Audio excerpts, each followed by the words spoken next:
Assalamualaikum warahmatullahi wabarakatuh. Saya mewakili ibu bapa Nazan mengucapkan tahniah dan terima kasih atas segala bakti dan jasa guru-guru dalam mendidik anak-anak saya, Muhammad Nazan Faizin bin Nazwan. Semoga saya masih lagi mengharapkan doa daripada guru-guru semua untuk terus mendoakan kejayaan Nazan untuk masa akan datang. Itu saja, terima kasih. Bismillahirrahmanirrahim. Assalamualaikum warahmatullahi taala wabarakatuh. Saya Zamri, bapa kepada pelajar Nur Aisyah Balkis binti Zamri.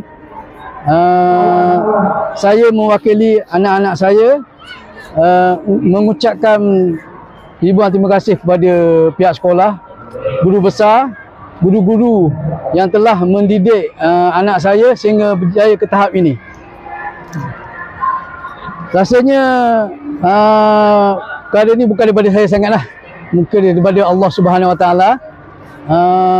Saya ada beberapa tip yang boleh dikongsi bersama bagi sama-sama kita ambil iktibar daripada tip yang saya akan berikan ni. Pertama sekali, untuk anak-anak ni yang lebih utama adalah berkaitan dengan agama lah, solat dia. Okay? Perlu asuh anak-anak berkaitan dengan solat sehingga tiba saat yang mana tak perlu suruh dia solat lah. Dia dah tahulah nak solat bila masa. Kena asuh dia sampai tahap yang tu. Kedua adalah menghormati guru-guru, ibu bapa dan orang yang lebih tua daripada dia lah. Dan yang ketiga berkaitan dengan disiplin lah. Disiplin perlu diterap kepada anak-anak sekiranya ingin anak-anak kita berjaya. Yang lain serah kepada Allah, doa dan tawakal. Itu saja daripada saya. Terima kasih. Bismillahirrahmanirrahim. Assalamualaikum warahmatullahi wabarakatuh.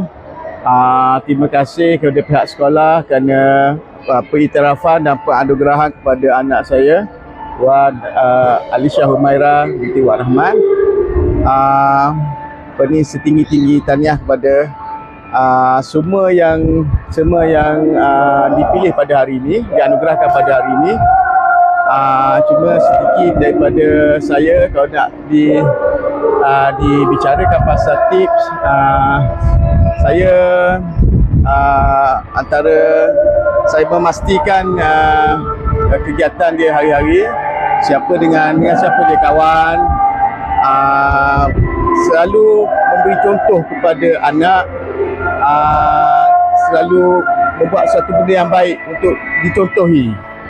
Contohnya dengan membuat baik kepada ibu bapa, selalu memenuhi masa dengan di rumah dengan aktiviti yang baik. Contohnya macam saya buat kerja di rumah, homework, pejabat balik ke rumah, ataupun dengan aktiviti di luar yang kita menunjukkan yang kita memenuhi masa dengan baik.